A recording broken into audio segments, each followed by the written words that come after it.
Why has it taken so long for you to actually, well, it's not good or bad, the reason why you've finally hooked up with a major for distribution. Why did you hold out for such a long time? Because you've been playing for it since 1980, 1981, basically. And you're from Leeds. I'll say they're from Leeds here because they are. Maybe you can explain about Leeds also and the scene out there. Well, there isn't a scene. That's one reason we live there. Apart from the fact that we like it, and that's really the sort of place we belong. We certainly don't belong in London. It didn't really make it any harder coming from Leeds. Not necessarily. I think certain people in London don't understand when a band wants to stay 200 miles away. Of course, in Canada, 200 miles isn't a long way, but here there's a big difference between living in London if you're a band and living anywhere else. Oh, what's the difference? Well, the difference is if you live in a provincial town, which is this month's thing, you become instantly famous. If you live in Leeds, it takes you a long time. The reason it's taken us so long to get hooked up with WEA is because we were doing well enough on our own not to let anybody distribute our records except in the way we wanted to, and for the amount of money we felt was necessary in order for us to continue doing our job in the way we want to do it. You mentioned in your press release about being independent but still retaining a sense of professionalism and not really sort of being considered an amateur, even though a lot of people usually regard an independent group as sort of like an amateur outfit in a sense. With who's distributing your records, Merciful released prior to WA? In England, the Cartel, and in Canada, they were just exported. Right. We distributed records through the Cartel from a base in York, where the people are very good, but it must be said that there are parts of the Cartel which are pretty weak. It's very hard to be a professional independent band when you have to deal with a lot of very amateur people, pressing plants, printers, particularly. One of the very sad things about the independent scene in England was that for a lot of people it was an excuse for sheer amateurism. We realized without having to think much about it that the way we wanted to develop was unlikely to make us instantly famous. And given that, you've got to be sure to do your job properly.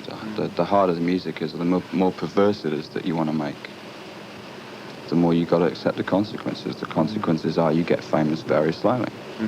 That's okay, because it means by the time you are famous, you're very good at what you do, and hopefully we're just about there. Right. We'd like to think so. Right. Can you talk about heavy metal music? What are your feelings about it? I've read in past interviews that you don't take it too... well, you don't make fun of it, really. I mean, it's not as silly as... Maybe it's a misunderstood sort of... It is grossly misunderstood. The term heavy metal has been grossly adulterated in the last 10 years or so. We have an irreverent love of it. It is irreverent, but it's very loving. In what way?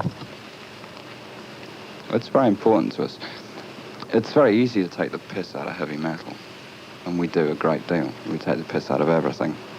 But you can't get up night after night or use as a vehicle for what you have to do, the sort of music that you don't love in a very basic and simple way at the same time as you recognize the ridiculousness of it.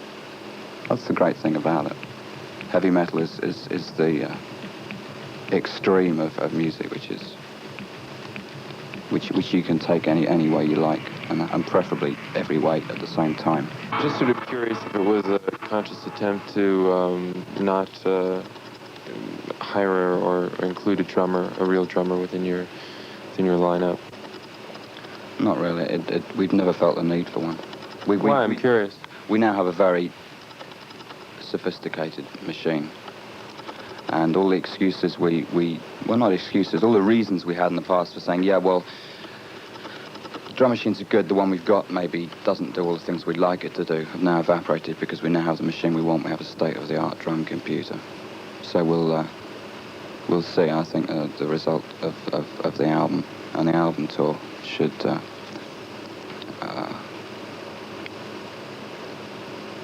obviate the need for any further questions anybody has about do we need a drummer.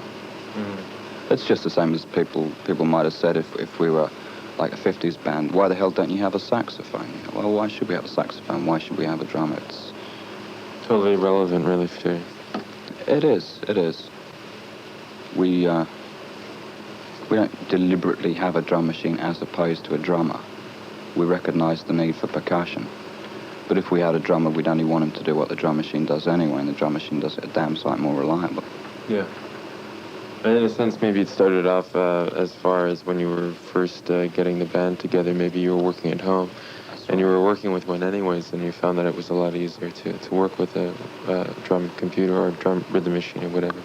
That's certainly true. There was only 3 of us, and none of us was a drummer, and the personal chemistry of the band's always prevented an extra person joining, especially drummers, who as a breed are monstrous and moronic generally. Also in Leeds, it would have been very hard to get a band off the ground at all if we'd had to rehearse with a drum kit. You can rehearse at any volume you like with a drum machine, and it might not be as much fun as playing really loud, but at least you can get to do it. Even now, the band rehearses in the cellar of one of the members, and we wouldn't be able to do that if we had a drum kit. Right. So there are practical advantages, but then I guess they might have been the original reason for having a drum machine, but the practical advantages certainly now are outweighed by the fact that we're very happy with the drum machine, and at the moment we certainly don't see the need for a drummer. Right. It does everything a drummer would do. In fact, funnily enough, we're going to do a radio session tomorrow, and for the first time, when I was programming some of the drums for it yesterday, I programmed them in real time, not necessarily on the beat, so there's a little looseness there. Mm-hmm. So maybe they'll be a little less clinical tomorrow than they've been before. I mean, I actually think that we benefit from having the clinicalness of the drum machines we've had before, which would always play on the beat and absolutely reliably. The new one, you can introduce that little bit of leeway if you want, and we'll see how that sounds. It might be interesting. Mm. But the new one, we can do almost anything with it we want. Mm-hmm. People say at gigs, well, you can't be spontaneous with a drum machine. With this one, we can. Okay, we can walk up to it and do anything we want. We don't actually get to sit behind a kit and bang things, but we can stand there and hit its knobs and it'll make the same noises.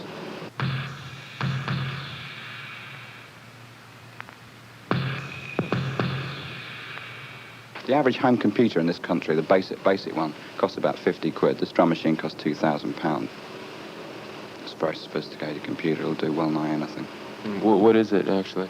It's an Oberheim. It's an Oberheim DMX? Or DMX, yeah. Yeah, it's a DMX. Right. Yeah, it's a very nice sound. Yeah. Well, apart from that, you can put any noise in it you please. If you send your noises to Los Angeles, they'll send you a chip back, and you just slot it in. You mentioned that you went to tour the States during the summer of 1983. How did an independent band get it together to get out there, to get out to North America from all the way from Leeds? Firstly, we have a few very good friends with a little bit of clout over there. That means that we have someone putting our records out who's very good at hitting the right people. So although we don't sell any noticeable number of records in the States, well, you can't if you're independent anyway, we're reasonably well known here and there. So we do okay, but it's a consequence of having a few friends. Yeah, I think I heard last year you were staying in New York for a while. I'm not too sure, because I got confused after a while, because I knew that you were playing some shows around certain parts of the States, but I didn't know if you were British or American, or it was very confusing, because it was like, well, I knew you were British, but a lot of people said you were living over there for a period of time. Most of that was just to wind the enemy up. Oh, really? I see. Okay. I was just wondering about that. But we did spend a lot of time there last year, at the beginning of this year. It's a good place. Did you enjoy it? Yeah, great deal. What part did you like the best? Nighttime. Mm-hmm. That's the one most noticeable thing about America, after the scale of the place, is that it's 24 hours. And for people like us, that's pretty useful. It's disgusting the way most towns in this country shut at 10 o'clock in the evening. 11 o'clock, yeah. 10 o'clock, I guess, in some parts. Earlier. I mean, there's places like Peterborough which never get up at all. I mean, there are plenty of dead towns. There are plenty of dead towns in America too, but the American metropolis is a wonderful thing. Mm. And we even like the people. What's so wonderful about America, though? Apart from the fact that it's open late. No, you said it's a wonderful metropolis. I'm just wondering what you mean by that. Well, mostly because it's open late. Mm-hmm. But America's a great place. It's just there's nothing in America which is strange to us because we're bombarded with American culture here all the time anyway. Mm-hmm. First time we went, everybody was winding us up beforehand with, oh, you'll either love it or you'll hate it. No, it's a really extreme place, but it's just a logical extension of England. England's like an American colony. You think so? Yeah. I would have thought it was the other way around. Well, I guess it used to be, but I wouldn't say it was now. Oh, you mean that the British are trying to sort of, with a lot of the hamburger stores opening up downtown in London, all over. Television, films, all the things that make people behave in the way they do. Yeah. Mm. Do you think this can be said of your musical influences to a certain extent about being American influenced by a lot of your press releases, they mention stuff about the Stooges and Velvet Underground and various things like that. And I'm just wondering if those kind of comparisons or those remarks kind of maybe get on your nerves after a while. It's an excuse for people to categorize the Sisters of Mercy very easily. Well, given that people have to do that, we don't mind so much if they mention people we like. But those comparisons are no more valid than all the comparisons to old English rock bands. Well, we just have the perspective to realise that those bands were American influences as well. What were some of the real surprises of the past few years when you've been recording? Some of the tunes that have been real surprising for you that you've never really envisaged going to the studio and having it turn out like the way it did? By the time we actually began to experiment even in the slightest in the studio, and we had time to experiment even a little bit, we'd already had a chance to record at home with a cassette system. Right. So it wasn't just a question of doing something in rehearsal, and if it works in rehearsal with everybody playing together, then you try it in the studio. We'd also tried stuff which was not live-based. And After Hours is really quite, 94 degrees in 2 o'clock in the morning or something? It's very quite, sounds like it's in the middle of a city or something. Very, very, very hot, very... 44th Street. Yeah. But I shifted it a few blocks down so that I wouldn't actually get pinned down to the actual occurrence which led to that being written. And that wasn't in the Iroquois Hotel, was it? Yeah. You can tell, can't you? I mean, there's so much amphetamine in that song. Yeah. I mean, to me, that song is pure amphetamine. It's the most amphetamine sort of song ever. It works on a completely different time scale to everything else. It's not the sort of all-out gonzo amphetamine song, although we got a couple of those. But it's one of those sort of tingle, tingle, tingle, was that a minute or was that an hour songs? Yeah. There's a lot of like Cars Hiss By My Window in it as well, which is a very LA song. And the thing which prompted the writing of After Hours is very similar to something in LA which might have prompted the same song. So it's like LA and New York rolled into one. What's the presentation like live with the Sisters of Mercy when they're playing a concert? Oh, we got into Smoke recently. They gave us Smoke last time we played New York, and we really got off on it. So we use a lot of Smoke these days. And we had a lighting engineer on the last tour who really knew how to light the stage with Smoke. And we had a great time wandering around in this fog. It was very effective. It was very, very stupid and very silly. But at the same time, it really affected you like Smoke is supposed to affect you in that sort of bozo, gut-wrenching heavy metal way.